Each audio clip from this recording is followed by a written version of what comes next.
고대의 이름을 떨친 왕국들을 살펴보면 어디든지 굉장한 학문의 도시였다는 것을 우리가 알게 됩니다. 그 중에 우리 애굽의 알렉산드리아라는 그 도시는 아마 세계 최고의 학문의 도시였던 것 같아요. BC 300년 전에 이미 수십만 권의 도서를 이렇게 완비한 도서관들이 있었고, 그곳에서 septuagint라는 구약의 성경이 헬라어로 번역이 되기도 했습니다. 그런데 그때 당시에 애굽의 마지막 왕조가 프톨레마이 왕조였었는데, 프톨레미 왕이라고 이제 부릅니다. 그 프톨레미 왕이 수학을 배웠어요. 기하학을 배우는데 그의 스승이 유클리드라는 스승, 뛰어난, 지금도 유클리드 기하학을 우리가 학생들이 배우고 있는데, 그때의 유클리드가 그 프톨레미 왕을 가르쳤습니다. 그러니까 프톨레미 왕이 공부를 하다가 꾀가 나니까 좀 쉬운 비법 좀 알려달라. 그러니까 그때 프톨레미 왕에게 유클리드가 한 유명한 말이 지금도 우리들의 해자되는 말이 있습니다. There is no royal word to geometry. 지오메트리가 기하학인데, 지오메트리를 배우는 데는 학문의 왕도가 없습니다. 그거를 갖다가 사람들이 바꿔서 학문에는 왕도가 없습니다 라는 얘기입니다. 제가 살아가면서 정말 살아가면 살아갈수록 깨닫는 게 뭐냐면 기초가 중요하다는 거예요. 기본이 중요하다는 겁니다. 살아오면서 우리들에게 가장 훌륭한 스승이 누구입니까? 인생의 가장 중요한 기본을 가르쳐준 스승들이 귀한 거예요. 비법이 아닙니다. 어떠한 묘수가 아닙니다. 어떠한 우리가 무엇을 빨리 이룰 수 있는 그런 어떤 기적을 가르쳐준 사람들이 아니라, 인생을 살아가는 데 있어서 가장 중요한 기초가 무엇인가, 아무리 느리고 어렵고 힘들다 할지라도 그 기본을 틈실하게 우리에게 내려주고 가르쳐준 스승들이 우리들의 마음속에, 또 우리들의 삶 속에 가장 귀한 스승들로 남아있는 거지요. 우리가 어느 분야든지 정상에 오르면 오를수록, 정상에 마지막까지 정상에 올라본 사람들은 압니다. 마지막 정상에 오르고 인생에 큰 어려움을 당하는 사람들이 있을 때, 그때 깨닫는 게 뭐냐? 기본을 내가 놓쳤구나. 내가 기본기를 내가 익히지 못했구나. 기본에 실패했구나. 이런 걸 느끼는 거예요. 우리 가정에 왜 문제가 있습니까? 기초가 잘못됐기 때문이에요. 왜 사람들이 살아가면서 아름다운 것을 쌓았다 하는데 무너집니까? 기본이 잘못됐기 때문에 그런 거죠. 신앙도 똑같아요. 신앙생활을 하면 할수록 깨닫는 게 뭐냐면 기본기가 중요하다는 것을 많이 깨닫게 되는 겁니다. 그런 면에서 오늘은 거듭남에 대한 말씀을 드리고자 하는데, 거듭남이라는 것은 우리 믿는 사람들에게 있어서 가장 기초적인 거예요. 거듭남에서부터 신앙이 시작되는 거고, 거듭남 때문에 우리는 천국까지 가는 거예요. 그러니까 거듭남이라는 것은 가장 기본적이고 기초적이고 가장 중요함에도 불구하고 오늘 교회에 다니는 많은 사람들이 거듭남에 대해서 모르고 있다는 사실, 거듭남에 대해서 관심도 가지지 않고 거듭난지 안 났는지 내가 누군지도 모르는 그런 삶을 살고 있다는 것이 너무나 안타깝다는 거지요. 여러분, 거듭났습니까? Are you born a Christian? 하고 물으면은 이 사람 이단 아니야? 내가 교회를 얼마나 다녔는데 나에게 감히 거듭났냐고 물어. 내가 모태신앙인지 몰라. 내가 교회의 목사인지 몰라. 내가 교회의 감독인지 몰라. 내가 교회의 장로인지 몰라. 그러나 거듭남에 대해서 모르는 사람들이 있다는 겁니다, 여러분. 오늘 본문을 보면 이 거듭남이라는 것은 일반적인 교리도 아니고 신학의 논쟁도 아니고 교회가 만들어낸 말도 아니고, 예수님께서 Are you born a new Christian? 당신이 거듭났느냐라고 예수님이 질문하신 거라는 사실을 우리는 분명히 알아야 하는 것입니다. 그렇기 때문에 거듭남의 주제는 우리 인생의 가장 기본적이고 기초적인 질문으로서, 아무리 어렵고 힘들다 할지라도 이것이 진짜 명품 크리스찬인지 짝퉁 크리스찬인지를 가름하는 가장 유일무이한 척도가 되는 줄 믿으시길 바랍니다. 신학 박사를 땄다고요? 아닙니다. 그렇다고 크리스찬이 되는 거 아닙니다. 여러분 박사학위를 몇 개를 가졌다 할지라도 여러분들이 교회의 모태신앙으로 몇십 년을 교회를 섬겼다 할지라도 거듭남의 신앙을 모른다면 크리스찬은 아니다라고 할 수밖에 없는 것이 오늘 본문이 우리들에게 말씀하고 있는 말씀입니다. 물론 여러분 중에는 거듭남 크리스찬들로 대부분이라고 믿습니다. 수많은 교회 생활을 하면서 갖은 역경을 겪어오면서 교회를 지켜왔고 또 교회를 위해서 헌신하셨습니다. 그렇기 때문에 여러분들이 나에게 새삼스럽게 거듭남에 대해서 알 필요가 있을까 퀘스천 마크를 하시는 분도 계시겠지만은 우리가 주님으로부터 받은 사명이 무엇입니까? 그것은 세상 땅끝까지 이르러 예수 그리스도의 복음을 증거하는 겁니다. 예수 그리스도의 복음을 증거하는 게 뭡니까? 모든 사람들이 성령 안에서 거듭나서 하나님의 백성이 되는 거 아니겠습니까? 그렇기 때문에 우리가 복음을 증거한다 그러면 가장 기본적인 거듭남에 대해서 분명한 신학을 정립할 필요가 있고 분명한 믿음을 가지고 확실하게 거듭남에 대해서 증거해야지만 우리는 참된 크리스찬이라고 말할 수 있다는 겁니다. 그런데 오늘 본문의 말씀을 보면은 모태신앙이라고 해서 거듭나지 않는다는 겁니다. 신학 공부를 하고 율법에 정통했다고 해서 진리에 대한 열정을 가지고 있다고 해서 거듭난 게 아니라고 본문이 분명히 얘기를 합니다. 본문에 나타나는 니고데모는 그에 대한 멋있는 샘플로 교회 오늘 성경 말씀에서 우리들에게 그 모델을 제시하고 있는 겁니다. 여러분 니고데모는 한 사람으로 끝나는 게 아니라 니고데모를 통하여 우리 자신을 살펴보라는 거예요. 니고데모를 통하여 우리 자신을 점검해 보라고 오늘 말씀하는 겁니다. 니고데모가 누구입니까? 유대의 관원이었습니다. 선생님이었습니다. 바리새인이었습니다. 산헤드린의 공회 의원이었습니다. 다시 말하면 이스라엘의 최고 탑 클래스였습니다. 대상적으로 말로 표현하면은 이스라엘의 금수저 중에 금수저였고 정치 권력과 학력과 실력과 가문에 있어서 이스라엘의 최고봉에 오른 사람입니다. 여러분 요한복음 19장에 보면은 그가 예수님을 장례할 때에 그가 모략과 치명으로 섞은 향유 100근을 가지고 예수님께 장례를 치러드렸다고 얘기합니다. 향유 100근이 뭔지 여러분 우리는 그냥 그때 당시의 가치를 잘 모르지요. 학자들이 연구한 걸 보면은요, 향유 100근이라는 것은 황제의 장례를 치를 때 쓰여지는 모략이랍니다. 그 정도의 양이라는 거예요. 이집트의 바로들이, 황제들이 그 피라미드에 들어갈 때 향유 100근을 썼다는 거죠. 그런데 그 향유 100근의 값어치가 뭐냐? 노동자 한 사람이 150년의 품값이랍니다. 어마어마한 거예요. 그러니까 니고데모가 이와 같은 엄청난 것을 가지고 와서 예수님의 장례를 치러드렸다는 것은 그만큼 그 사람이 실력자였다는 것을 알게 됩니다. 그런데 그 사람이 오늘 예수님을 한밤중에 찾아왔다는 거예요. 왜 찾아왔을까요? 무엇인가가 여러분 퀘스천이 있는 거예요. 뭔가 상담하기 위해서 찾아온 거예요. 목적이 되어 찾아온 거 아니겠습니까? 그런데 그의 말을 들어보면 그는 참 예의도 바르고 훌륭한 겸손한 인격을 가진 사람인 것을 우리는 알게 됩니다. 그는 아마도 분명히 나이가 지긋하고 이스라엘의 탑클래스 중에 탑클래스라고 그랬어요. 이스라엘 국가를 경영하는 경영자 중에 한 사람입니다. 그런데 그가 갈릴리의 새파란 젊은이 30살밖에 안 되는 젊은이에게 찾아와서 머리를 조아리면서 이렇게 얘기합니다. 3절입니다. 랍비요. 여러분 랍비가 무엇입니까? 단순한 선생이 아닙니다. 단순한 교사가 아닙니다. 율법에 정통한 사람입니다. 이스라엘 사람들이 어떤 문제를 가졌을 때 그 사람에게 와서 그 사람이 재판을 해줍니다. 결혼식을 하고 장례식을 하고 모든 정신적인 모든 영향력을 받고 자기들의 삶의 가이드라인을 받는 정신적인 지주가 되는 사람입니다. 그런데 그 새파란 청년인데 랍비요.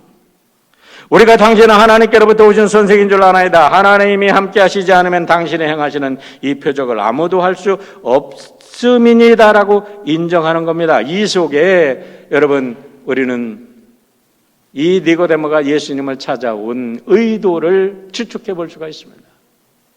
왜 예수님을 찾아왔겠습니까? 사내들의 공의원이라고 그랬어요. 그러면 지금으로 말하면 미국의 상하 의원입니다. 미국의 국회의사당에서 정치를 하는 정치인들이 모여서 각 주의 대표들의 의원들이 모여서 모든 것을 토론합니다. 세계를 경영하는 이야기를 합니다. 그런데 이스라엘의 의원들이 모여서 그 토론을 하고 뭐를 하는데 자기들의 나라는 지금 로마의 속국으로 되어 있습니다. 그런데 그 사람들이 의논하고 토론하는 걸 보면은 희망이 없습니다. 정치꾼들의 모략만 있을 뿐, 정치에 대한 환멸이 있을 뿐, 희망이 없는 것을 보고 고민하고 고통하던 니고데모가 갈릴리에서부터 오는 한 청년의 소식을 통해서 듣고 수집해 본 결과 그 속에 새로운 희망을 발견한 것을 우리는 알게 됩니다. 그래서 왜 찾아왔겠습니까? 도대체 우리는 하나님의 아브라함 때부터 하나님의 백성으로 선택을 받았습니다. 그런데 우리나라가 왜 이 모양 이 꼴입니까? 하고 묻기 위해서 찾아온 거 아니겠습니까? 저는 분명히 그런 의도를 가지고 찾아왔다고 생각을 합니다. 그런데 우리 예수님께서 그의 생각을 이미 아셨는지 모르셨는지 그의 관심 사연은 조금도 상관하지 아니하고 다짜고짜로 이상한 주제로 그에게 도전을 하십니다. 3절입니다. 사람이 거듭나지 않고는 누구도 하나님 나라를 볼 수 없노라 라고 말씀합니다. 이 말씀은 완전히 니고데모의 모든 고민과 이때까지의 그의 갈등의 전국을 찌르는 말씀이었습니다. 아까도 말씀드렸지만은 이제까지 하나님의 선물로 로마의 속국이 되어 고통을 당하고 있는 이 나라의 앞날은 어떻게 되겠습니까? 우리가 어떻게 해야 우리가 여기서부터 해방되고 하나님의 선민으로서 회복이 될 수 있겠습니까? 라는 그런 질문을 하기 위해서 온 사람에게 사람이 거듭나지 않고는 하나님의 나라를 볼 수 없다고 예수님이 말씀하신 겁니다. 당신이 이스라엘 지도자로서 이스라엘의 역사를 누구보다 잘 알고 있지 않습니까? 아브라함이 에게 주신 이스라엘의 소명이 무엇인지 알고 있지 않습니까?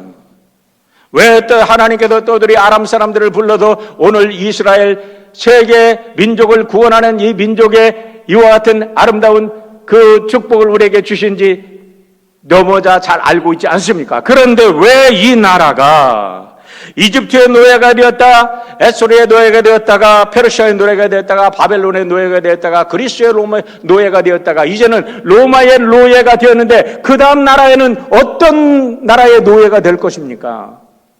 정치가 바뀐다고 우리가 노예에서 해방될 것 같습니까? 정치가 바뀐다고 우리가 하나님의 나라의 선민을 회복할 수 있을 것 같습니까? 아닙니다. 정치 가지고 안 됩니다. 사람들 한 사람 한 사람이 성령과 물로 거듭나지 않으면 이 나라에 희망이 없고 이 나라가 하나님의 나라로 선민의 백성으로서의 책임을 다할 수 없는 것입니다. 라고 예수님이 그의 질문에 그의 가슴속에 전국을 찔러버린 거지요.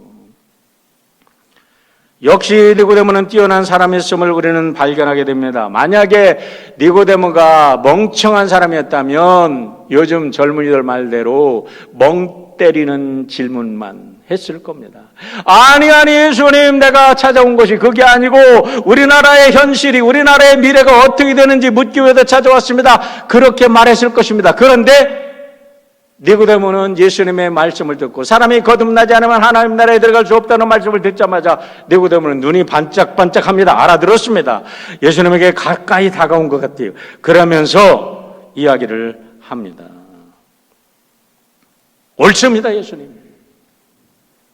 이제까지 제가 잘못 생각했습니다.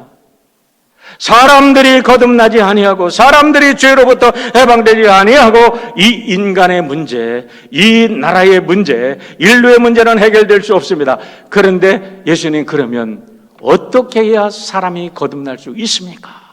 라는 질문을 예수님에게 던집니다. 여러분 가만히 보세요. 이것을 사람들이 그냥 맞고 잊고 있지만 예수님과 니고데모의 이 질문과 대답 속에는 마치 고승들이 제자들과 선문답을 하는 것 같아요. 엉뚱한 얘기 찾아왔는데 엉뚱한 얘기를 던집니다. 그런데 엉뚱한 질문을 하는데 거기에 리스판 돼서 또 질문이 끌어나가면서 여러분 인류 역사상 가장 위대하고 영원한 진리인 성령과 물로 거듭나지 않으면 하나님 나라가 이 땅에 임할 수 없다는 진리 중에 진리를 예수님께서 알려주고 있는 거 아니겠습니까? 많은 사람들이 니고데모가 4절에 보세요. 사람이 늙으면 어떻게 날 수 있습니까? 두 번째 모태에 들어갔다 날 수 있습니까? 라는 질문을 할 때 많은 사람들이 니고데모가 어리석어서 깨닫지 못해도 엉뚱한 질문을 했다고 생각하는데 저는 그렇지 않습니다. 그렇게 생각하지 않습니다. 니고데모는 깨달았습니다. 이것이야말로 이 사람이야말로 이스라엘의 희망이구나, 진리 중에 진리를 선포했구나 라는 것을 알아서 니고데모가 대답을 하니까 예수님께서도 그에게 반응하셔도 그가 알아들을 만한 존재이기 때문에 예수님께서 진리의 핵심을 그에게 알려주신 거예요. 5절부터 7절의 말씀을 보세요. 예수께서 대답하시되 진실로 진실로 내게 이르노니 사람이 물과 성령으로 나지 않으면 하나님 나라에 들어갈 수 없느니라. 육으로 난 것은 육이요 영으로 난 것은 영이니 내가 내게 거듭나야 하겠다는 말을 놀랍게 여기지 말아라. 다른 정답은 없습니다. 니고데모시여, 이 땅에 하나님 나라가 임하고 이 민족이 하나님의 선물로 다 회복되는 일은 한 사람 한 사람이 우리 모두가 성령과 물로 거듭나는 것 밖에는 없습니다. 거기서부터 시작돼야 됩니다 라고 니고데모에게 예수님께서, 여러분, 어린아이를 가르치는 것처럼 그렇게 이렇게 써있지만 저는 그렇게 생각하지 않아요. 예수님께서 너무 기쁜 마음을 가지고 니고데모에게 그렇게 가르쳐 주셨다고 생각을 합니다. 그런데 이 문제는요, 모든 시대 모든 교회 예수님이 오시는 날까지 재림을 기다리는 모든 예수님의 제자들에게 예수님의 혼인잔치에 참여할 그 신부들에게 주시는 하나님의 말씀인 것을 우리가 기억해야 될 것입니다. 사도행전 1장 4절로 5절의 말씀을 보세요. 사도와 함께 모이사 그들에게 분바여 이르시되 예루살렘을 떠나지 말고 내게서 들은 바 아버지께서 약속하신 것을 기다리라. 요한은 물로 세례를 베풀었으나 너희는 못나름에 떼어 성령으로 세례를 받으리라 라고 말씀합니다. 여러분, 이때 제자들이, 예수님의 이 말씀을 듣는 제자들이 누굽니까? 잘 생각해 보세요. 예수님께로부터 불림을 받았습니다. 예수님께 불림을 받을 때에 그들은 자기의 모든 배와 그물을 던졌습니다. 사업을 접은 것입니다. 가족을 버렸습니다. 가족까지도 버리고 예수님을 따른 사람들입니다. 예수님을 3년 동안 따라다니면서 예수님이 행하시는 모든 기적과 예수님이 가르치시는 모든 가르침을 그들이 몸소 받은 사람들입니다. 예수님의 순환을 받고 예수님의 부활을 목격했고 예수님의 승천까지도 본 사람들입니다. 그런데 예수님께서 그들에게 나타나셔서 승천 전에 다시 말씀하시는 거예요. 너희들이 세상 땅 끝까지 이르러 복음을 전해야 될 텐데 하나님의 약속하신 성령이 너희에게 임하기 전까지는 너희들은 떠나서는 안 된다. 예루살렘을 떠나지 말라. 성령을 받지 아니하고는 안 된다라고 말씀을 하신 거지요. 여러분 보십시오. 성령 충만을 받기 전에 이 제자들은 모두가 다락방에 숨어서 숨지고 있었던 사람들입니다. 하지만 오순절 성령 강림을 체험한 후에 그들의 모습은 180도가 달라져서 그들을 죽이려고 혈안이 되어 있는 제사장들 앞에서 담대하게 예루살렘 성전에 나가도 외칩니다. 예수는, 너희들이 죽인 예수는 다시 살아나셨다. 그분이 하나님의 아들이다. 그분이 구세주시다. 그분을 믿어야 산다 하면서 담대하게 그들에게 외친 줄 믿으시길 바랍니다. 그 힘이 어디서 나왔습니까? 성령으로 충만한 힘인 줄 믿으시기를 축원합니다. 그러므로 해서 유대의 본거지였던 유대인의 그 유대교의 본거지였던 예루살렘이 오히려 예수 그리스도의 복음의 베이스 캠프가 된 줄 믿습니다. 이 모든 것이 성령 충만의 결과로, 성령 충만이라는 것은 여러분 선택 과목이 아니에요. 대학에 가면은 다 선택 과목과 필수 과목이 있습니다. 요즘엔 우리 고등학교 때부터 아이들이 미국에서는 그렇게 선택하잖아요. 우리가 선택 과목이 있어, 학교에 가면. 그런데 필수 과목이 있어요. 반드시 그거를 패스하지 않으면 졸업하지 못해. 선택 과목은 그냥 내가 해도 되고 안 해도 돼. 다른 거 택하면 돼. 그런데 필수 과목은 그것을 택하지 않으면 졸업을 못해. 성령 충만이라는 것은 우리들에게 있어서 받아도 되고 안 받아도 될 그런 선택 과목이 아니라 우리들에게 필수 과목이라는 것을 얘기해 주고 있습니다. 거기에 대한 중요한 예가 성경에는 가득합니다. 예를 들어서 사도행전 8장의 말씀을 보시길 바랍니다. 사도행전 8장에 보면은 스데반이 순교 후에 빌립이 하나님의 복음을 가지고 흩어져서 하나님의 복음을 전합니다. 사마리아 땅에 가서 복음을 전했습니다. 복음을 전하는데 예수 그리스도의 이름으로 놀라운 능력들이 나타납니다. 귀신들이 나갑니다. 죽은 사람들이 벌떡벌떡 일어나는 그런 기적과 같은 역사들이 일어납니다. 수많은 병자들이 일어납니다. 그러니까 사람들이 놀라 자빠져서 사마리아 땅에 온통 큰 영적인데 사건이 일어난 겁니다. 그러다가 보니까 그 사마리아 땅에서 마술을 행하던 시몬이라는 사람이 마술을 통해서 수많은 사람들에게 인기를 얻고 수많은 사람들에게 돈을 걷어서 큰 부유한 권세 있는 시몬이라는 사람이 그 빌립의 말씀에 감동이 되어서 그가 세례를 받고 예수님을 믿고 빌립을 따르기 시작합니다. 한번 말씀을 보세요. 사도행전 8장 12절과 13절입니다.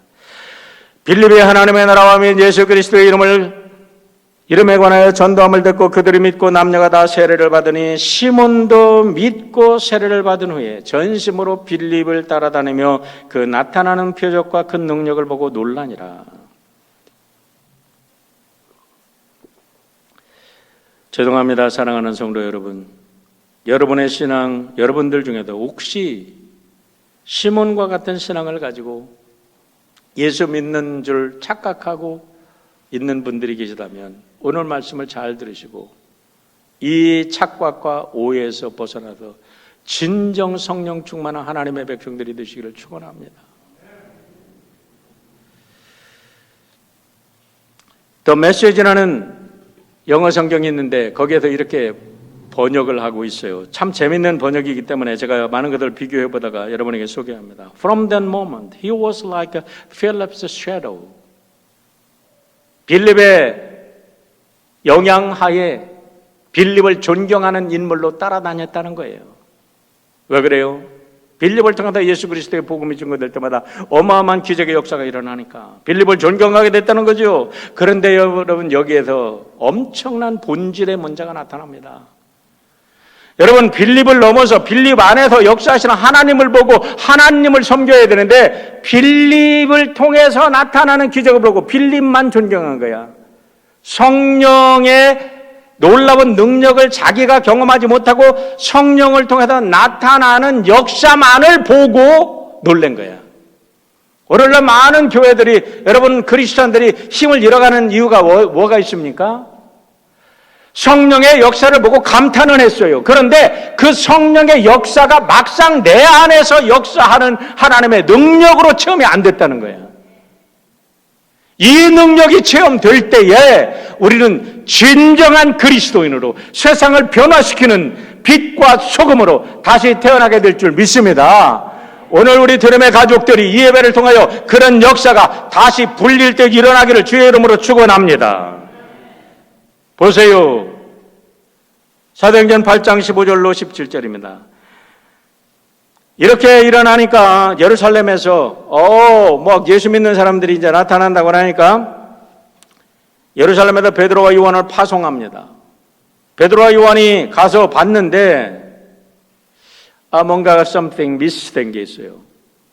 그러다 베드로와 요한이 안수를 하니까 성령의 놀라운 강림의 역사가 막 일어났습니다. 보세요. 자, 그들이 내려가 그들을 위하여 성령 받기를 기도하니 이는 아직 한 사람에게도 성령 내리신 일이 없고 오직 주 예수의 이름으로 세례만 받을 뿐이더라. 예수의 이름으로 세례만 받고 성령은 받지 않고 교회 생활을 할 수 있어요. 예수님 따라다닐 수 있어요. 전심으로 따라다닐 수 있어요. 왜요? 신기하니까. 그런데 우리가 한 차원 더 나가야 되는 것은 그 두 사들이 그들에게 안수함에 성령을 받는지라라고 이야기를 합니다. 사랑하는 성도 여러분, 여기서 우리가 분명히 알아야 될 게 있습니다. 성령 받는 일은 하나님의 권능이 나타나고 기적이 일어나고 병고침의 역사가 일어나는 것과 관계가 없을 수도 있다는 거예요. 분명 빌립의 역사 속에는 성령의 역사 때문에 이런 게 일어났어요. 제가 말씀드리는 건 뭐냐면 아까도 말씀드렸지만은 그 놀라운 기적의 역사들이 일어나는 것, 기적 자체만 바라보면은 성령과 관계 없다는 거예요. 그 기적을 주체가 되고 그 기적을 일으키는 성령님의 역사가 내 안에 경험되어질 때에, 그래서 내 의지가 아니라 성령의 역사로 신앙생활을 하게 될 때에 진정한 그리스도인으로 거듭나게 되는 줄 믿으시길 바랍니다.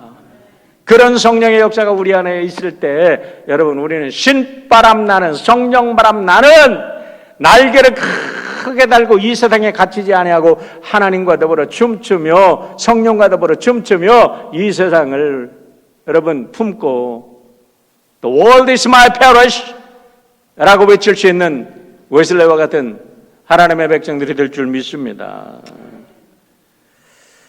자, 그런데 아직까지도 그거를 깨닫지 못한 시몬이 이렇게 제안을 합니다. 사도행전 8장 18절로 20절의 말씀입니다. 시몬이 사도들의 안수로 성령 받는 것을 보고 돈을 들여 이르되 이 권능을 내게도 주어 누구든지 내가 안수하는 사람은 성령을 받게 하여 주소서 하니, 베드로가 이르되 내가 하나님의 선물을 돈 주고 살 줄로 생각하였으니 내 은과 내가 함께 망할지어다. 여기에 어마어마한 비밀이 들어 있습니다, 여러분. 많은 사람들이 하나님께 성령을 간구합니다. 그런데 성령을 간구하는 것이 내가 무슨 일을 하기 위해서, 나를 드러나기 위해서, 내가 하나님의 영광을 나타내는 나의 독특한 인물, 내가 특출한 인물 되기 위해서, 그게 아니죠.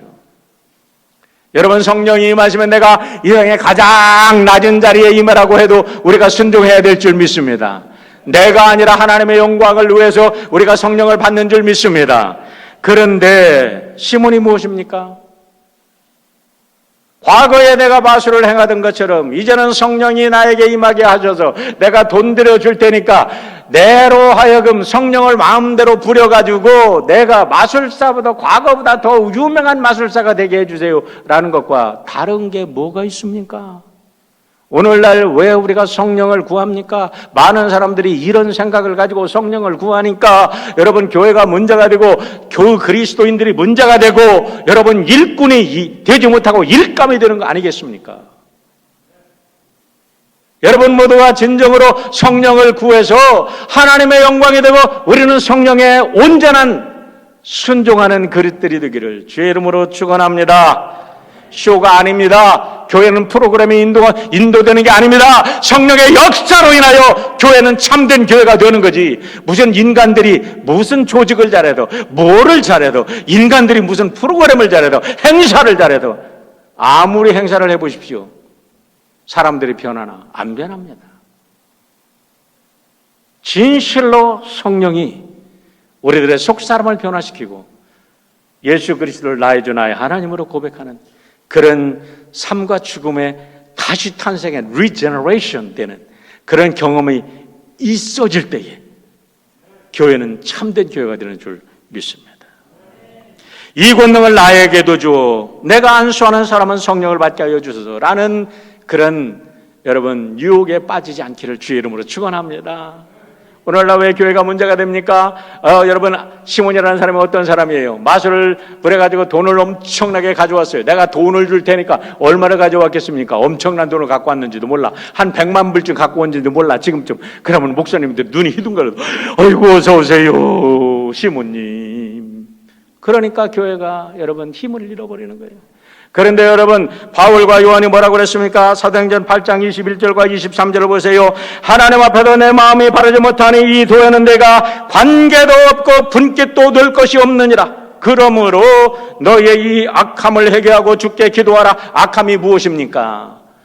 성령은 인격적 하나님입니다. 우리의 하나님은 인격적인 하나님이십니다. 인격적인 하나님을 인격적으로 받아들이지 못하고 돈 들여서 내 수하로 만들려고 하는 그 악한 마음 때문에, 무슨 수단 때문에 조건을 걸고 내가 하나님의 능력을 사서 내가 높여지려고 하는 그런 악한 생각 때문에 오늘날 교회가 엉망되는 거예요. 교회를 섬기는 우리 지도자들이 왜 교회의 지도자가 되면 될수록 교회의 문제거리가 됩니까? 여러분, 시몬과 똑같은 마음 때문에 문제가 되는 거 아니겠습니까? 제발 그런 사람들은 교회의 지도자가 되서는 안 되는 거예요.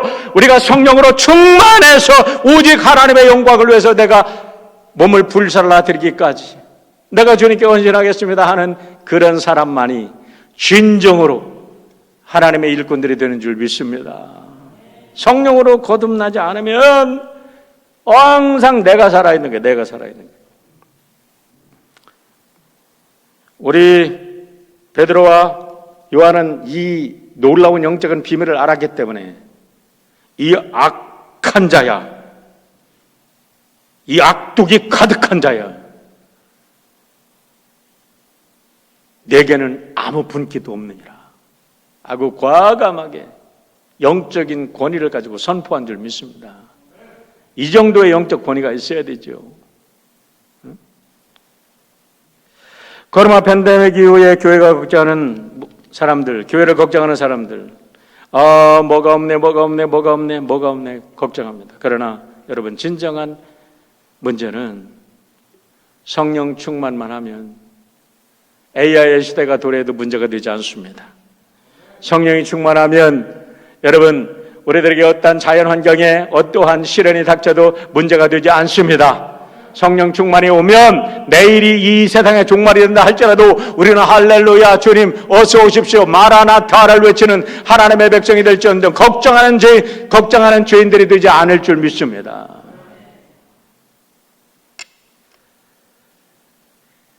다시 앞으로 돌아가서 예수님께서 니고데모에게 물과 성령으로 거듭나지 않으면 하나님 나라에 들어갈 수 없다는 그 말씀이 무엇인지를 잠깐 말씀을 드리겠습니다. 여러분, 물과 성령으로 거듭나지 않는다는 말씀이 뭐냐, 이거를 어떻게 풀어야 되겠는가. 우리 웨슬레 목사님은 물로 거듭나는 것을 물세례라고 우리가 해석을 했고, 성령으로 거듭나는 것을 성령 세례로 해석을 했습니다. 저도 그렇게 같은 방향으로 해석을 하는데요. 여러분 보세요. 물 세례가 뭡니까? 사도행전 19장 1절로 3절에 보면 이런 말씀이 있습니다. 아볼로가 고린도에 있을 때에 바울이 윗지방으로 다녀 에베소에 와서 어떤 제자들을 만나 이르되 너희가 믿을 때에 성령을 받았느냐? 이르되 아니라 우리가 성령이 계심을 듣지도 못하였느니라. 바울이 이르되 그러면 너희가 무슨 세례를 받았느냐? 대답하되 요한의 세례니이다 라고 말합니다. 여러분, 여기도 두 가지 세례가 나옵니다. 물세례와 성령세례. 물세례가 무엇일까요? 그거는 회개의 세례입니다. 우리 세례 요한이 증거한 세례가 회개의 세례잖아요. 내가 죄를 회개하겠습니다. 그리고 내가 하나님의 뜻대로 살겠습니다. 그 결단을 합니다. 여러분, 인간의 결단이 중요하잖아요. 인간의 의지가 결단이 중요한 거예요. 그런 결단이 없이 어떻게 우리가 새 삶을 살겠어요? 그런데 여러분, 우리들의 결단과 의지가 얼마나 강합니까?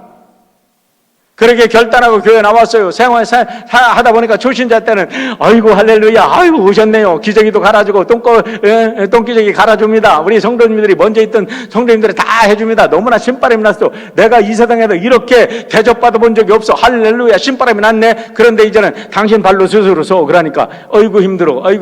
그러고 뭐 좀 일 좀 해봐. 그러니까 이게 뭐야? 응? 나를 이때까지 꼬드겠네?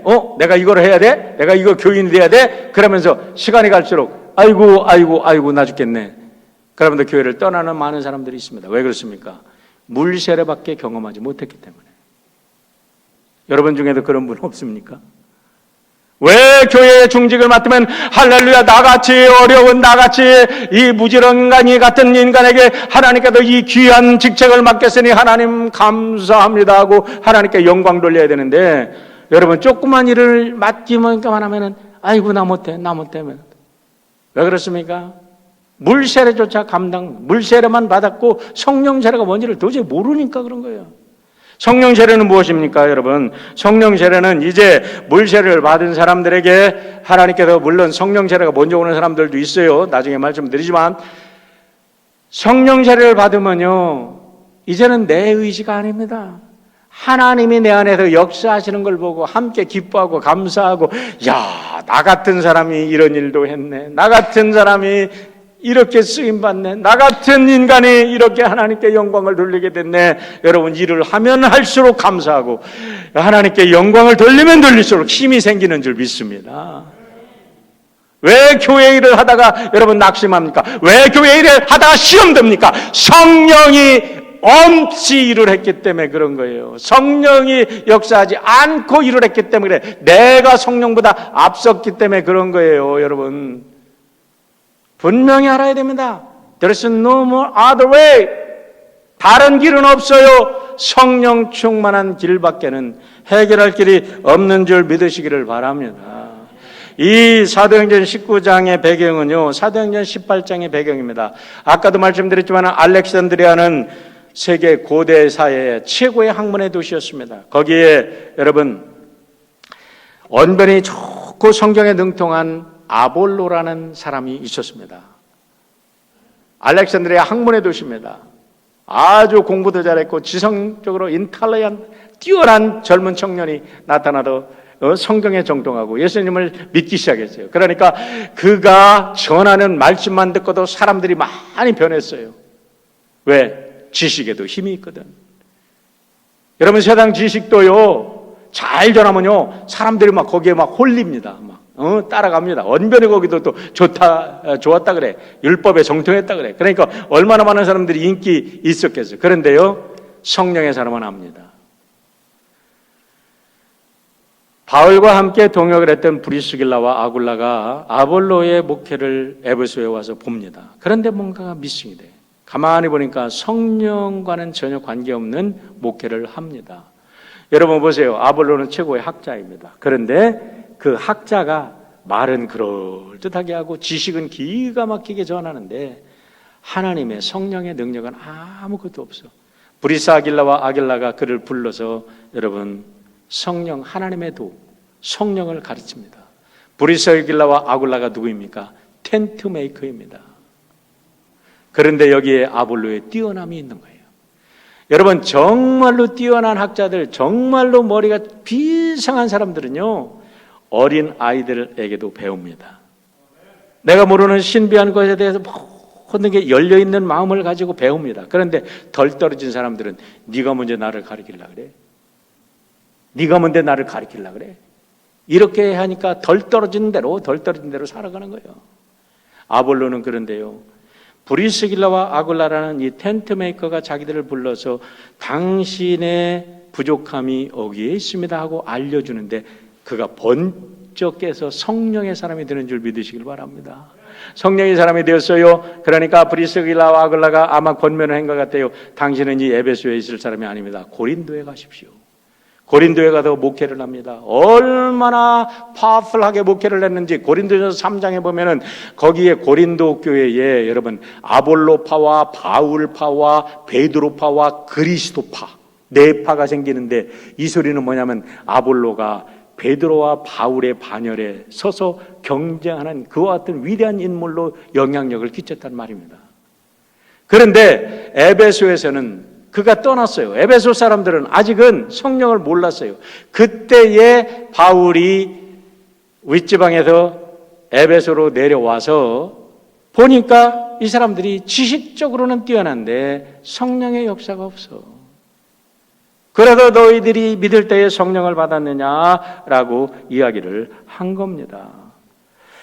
그러면서 그들이 우리는 성령에 대해서 듣지도 못했습니다 하니까 바울 사도께서 굉장히 엄청난 일을 합니다. 이거는 너무나 교회사에 중요한 얘기입니다. 여러분, 제가 신학교 다니면서 한 번도 배워본 적이 없습니다. 이 성경이 우리들에게 가르치는 내용입니다. 이 말씀 같이 한번 읽어보겠습니다. 사도행전 19장 5절로 7절입니다. 우리 함께 읽어볼까요? 같이 읽습니다. 시작. 그들이 듣고 주 예수의 이름으로 세례를 받으니 바울이 그들에게 안수함에 성령이 그들에게 임하심으로 방언도 하고 예언도 하니 모두 12사람쯤 되니라. 여러분, 이 말씀을요 가만히 보면요 엄청 놀라운 일입니다. 무슨 소리냐면 바울이 세례를 2번 줬다는 겁니다. 지금 우리 연합감독에서는 세례를 1번 받으면 이제 끝이라고 그래요. 다시 태어났으니까 논리적으로. 저도 그래요. 이제 여러분들, 내가 옛날에 세례 받을 때 내가 긴가민가 뭐 아무것도 모르고 세례를 받았으니까 나 다시 받고 싶어요. 다시 세례 주도 그러지 마세요. 여러분 그냥 기도하시면 성령이 임하시면 됩니다. 그런데 뭐냐면 그들이 성령이 듣지도 못했다고 그러니까 바울이 다시 세례를 주니까 성령이 그들에게 임해서 에베소 교회가 어떻게 되냐면 그때부터 12사람쯤 이제 성령으로 충만 받았어요.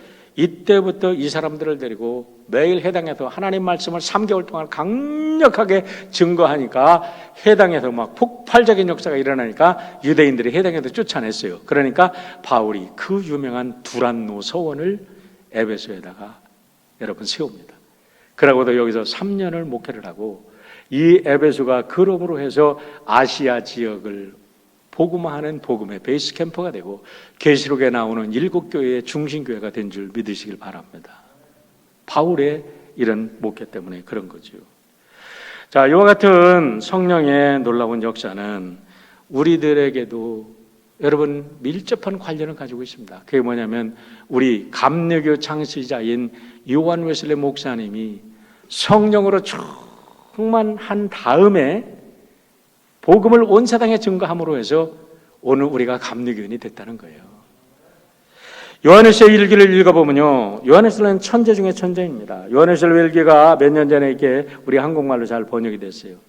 제가 이 책을 우리 지도자들을 가르치느라고 한 5번을 지도자들과 공부를 했습니다. 우리 교회 와서도 한 번 공부를 한 적이 있어요. 제가 윌체에 있을 때 많이 이 사람들을 읽히고 같이 공부하고 또 읽고 또 읽고 했어요. 정말 우리 감리교인이라면요 보물처럼 여겨야 될 이와 같은 이 책입니다. 이 가을에 독서의 계절에 한번 읽어보세요. 웨슬리 목사님은 옥스퍼드 출신이고 언어학에 뛰어나고 문학에도 뛰어나고 교육에 대한 열정이 얼마나 뛰어나고 젊은 학생들을 가르치는 열정이 얼마나 뛰어난지 아이들을 위해서 책을 짓고 여러분 프랑스 문법을 정리하고 영어 문법을 정리하고 독일어 문법을 정리하고 헬라어 히브리어에 능통하고 기가 막힌 언어학자이면서 문학가면서 여러분 동의보감, 허전의 동의보감처럼 웨슬리 목사님도 서양의 동의보감을 웨슬리 목사님이 만든 거 아십니까? 서양의 동의보감 같은 것을 웨슬리 목사님이 돌아다니면서 복음을 전하는데 시골 같은 데 가면은 여러분 사람들이 힘들어 하잖아요. 사람들이 병으로 죽어가잖아요. 그러니까 그 사람들을 위해서 웨슬리가 약초를 연구하는 거야. 그래도 그들에게 여러분 이런 약을 써보라고. 그래서 사람들을 낚이기도 하고 뭐 자기가 의로 기구를 만들기도 해요. 그런 웨슬리가 옥스퍼드 대학에 다니면서 얼마나 철저하게 기도생활, 금식, 독서, 봉사생활을 했는지 옥스퍼드 대학생들이 저들은 메소디스트다, 저들은 규칙쟁이라는 이름을 붙여줬잖아요. 그런데 그가 복음에 대한 열정도 있어서 이 미국 사바나 조지아에 미셔너리로 자원해서 옵니다. 그런데 거기에서 큰 낭패를 보고 영국으로 도망갑니다. 야반도주를 해요. 왜냐하면 사바나의 장관이었던 딸 소피아를 사랑하다가 소피아와 결혼이 깨져요. 결혼하지 못해. 자기 문제 때문에. 자기가 자꾸 이렇게 결단하지 못하고 여자에 대해서는 이 웨슬리가 굉장히 약했던 것 같아. 그리고 결단을 내리지 못해. 결혼을 해야 되는데 모라비안 교도 선생이 뭐 얘기를 했나 봐. 그러니까 거기에 대해서 결단을 내리지 못하니까 이 여인이요 다른 사람하고 결혼을 합니다. 그러고서 웨슬리 목사님한테 성례를 받으러 가요. 과거에는 성례를 받는다는 것은 귀족이나 모든 사람들에게는 너무너무나 중요한 의식이었어요. 그런데 성례를 받으러 왔는데 자기가 사랑하는 여인이 성례를 받으러 오니까 성례를 거부해버려. 이유는 없어. 웨슬리의 마음이 상했던 모양이죠. 그 일로 인해 가지고 큰 사바나에 큰 정치적인 문제가 됩니다. 그래가지고 감옥 가게 생겼네, 이것이. 왜냐하면 그쪽에도 고소를 했잖아. 그러니까 웨슬리가 이걸 읽어보면 야반도주를 해.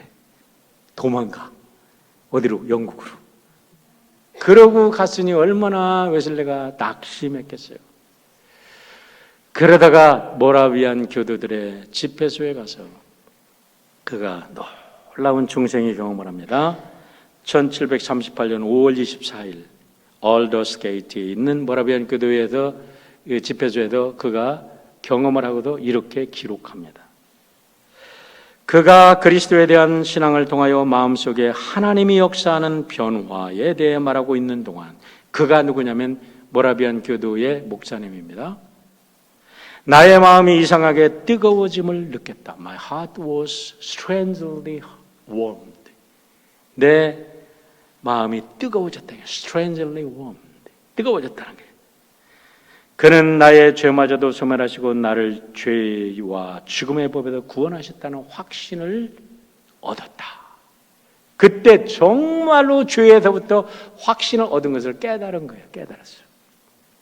그래서 오늘 모든 감리교인들은요, 이 5월 24일을 웨슬레의 해심주일로 지킵니다. 지금도. 그리고 이거를 중요시 여기는데 저는 이게 문제가 있다고 생각을 합니다. 왜 그러냐면 그 후에 웨슬레 목사가 연말까지 어마어마한 영적인 갈등을 겪습니다. 이게 이제 막 영적으로 다시 딱 태어나면서 영적인 도전을 받고 영적으로 막 잉태하는 과정에서 출산하는 고통을 겪는 거예요. 자, 보세요. My soul continued in heaviness. 5월 26일 날 쓴 그 일기입니다. 내 영혼은 너무나 무거운 짐을 가지고 있습니다. I worked in peace but not in joy. 5월 28일입니다. 그런 어떤 경험을 한 며칠 안 됐잖아요. 4일밖에 안 됐는데 내가 평안 가운데 내가 깨어났는데 나에게는 기쁨은 없었습니다. 이 소리잖아요. I felt the sorrowness in my heart. 6월 6일 이랍니다. 내 마음속에는 슬픔이 가득합니다. 고통이 가득합니다. I cannot find in myself the love of God or of Christ. 내 마음속에는 하나님의 사랑과 예수 그리스도의 사랑을 발견할 수가 없습니다. Hence, 그래서 my deadness and wanderings in public prayer. 내가 공중 기도를 할 수가 없습니다. The witness of the Spirit I have not. 하나님의 성령의 증거를 나는 가지고 있습니다. But I patiently wait for it. 내가 still 성령의 역사를 내가 기다리고 있습니다. And I was troubled. I was troubled. 여러분, I was troubled라는 말이 어디서 나오는지 아세요? 성경을 한번 쳐보세요, 여러분들. 그러면 믿음의 영장들이, 믿음의 거장들이 하나님 앞에서 고통하면서 기도할 때 I was troubled. My soul was troubled. 예수님이 제자들에게 떡을 떼어주면서 그 유다가 예수님을 배반하는 그 현장에서 I was troubled. 고백한 거예요. 그런데 내가 이와 같은 말씀들에 내가 이 말씀들을 펼치지 않을 수 없습니다. I opened the testament on those words. I was troubled라고 고백할 수밖에 없는 내가 이 말씀들을 피고 내가 고통하고 있습니다. My hour is not yet come. 내 시간은 아직 도래하지 않았습니다라는 게 11월 23일 날 쓴 거예요. 그런데요, 그해 12월 31일 날 베터레인이라는 집회소에서 애찬회를 갔습니다. 모라비안 교도 형제들과 자기 찰스 웨슬리 동생과 유명한 여러분 조지 윗필드와 그러면서 애찬회를 갔는데 그때 일기를 한번 보세요. 미스터 홀, 키친, 잉햄, 윗필드, 헌친스 그리고 나의 동생 찰스가 우리 형제 60여 명과 함께 우리의 베터레인 애찬회에 참석하였다. 끊임없이 기도하기를 1738년 12월 31일 날 모여서 애찬회를 갖고 기도회를 시작합니다. 그런데 해가 넘어가서 1739년 1월 1일 새벽 3시까지 계속 기도를 하는 거예요. 요즘에 통성기도 좀 하고 뭐 좀 하자 그러면 그냥 기도회를 하는 건지 기도회는 잘해. 기도는 안 해. 답답한 얘기야. 제발 기도회 좀 합시다. 기도해야지. 왜 기도회만 해? 기도를 해야지. 이들은 그냥 기도에 밤을 새도 막 새벽 3시까지 기도합니다. 그런데 하나님의 능력이 우리에게 강하게 임하였습니다. The power of God came mightily upon us. 하나님의 거룩한 능력에 우리가 모두가 사로잡혔습니다라는 거예요. 여러분, 그 후에 놀라운 사람들이 기쁨으로 소리치면서 하나님을 찬양하면서 모든 사람들이 그냥 영적으로 막 환상을 보면서 다 넘어졌다고 기록합니다. 그런데요, 그때부터 그 후에 웨슬레의 일기에는 단 한 번의 흔들림이 없어. 그러고 나서 1739년 6월 11일 날 The world is my parish. 전 세계는 나의 교구입니다라는 유명한 설교를 하면서 한 대목을 읽어드릴까요? 나는 온 세계를 나의 교구로 생각합니다. 이 말의 의미는 내가 세계 어느 곳에 가도 있을지라도 구원의 기쁜 소식을 기꺼이 들으려는 모든 사람들에게 선포하는 일이 온당하고 정당하며 나에게 허락된 의무라고 생각하는 말입니다. 생각한다는 말입니다. 이 일이야말로 하나님께서 나를 부르셔서 나에게 맡긴 일이라는 것을 나는 확신합니다. 그러므로 나는 하나님께서 나에게 맡기신 일을 이루는 일에 충성할 수 있는 커다란 용기를 계속 얻게 됩니다. 계속 얻게 됩니다. 나는 하나님의 종입니다. 할렐루야. 그래서 감리교회가 탄생한 거예요.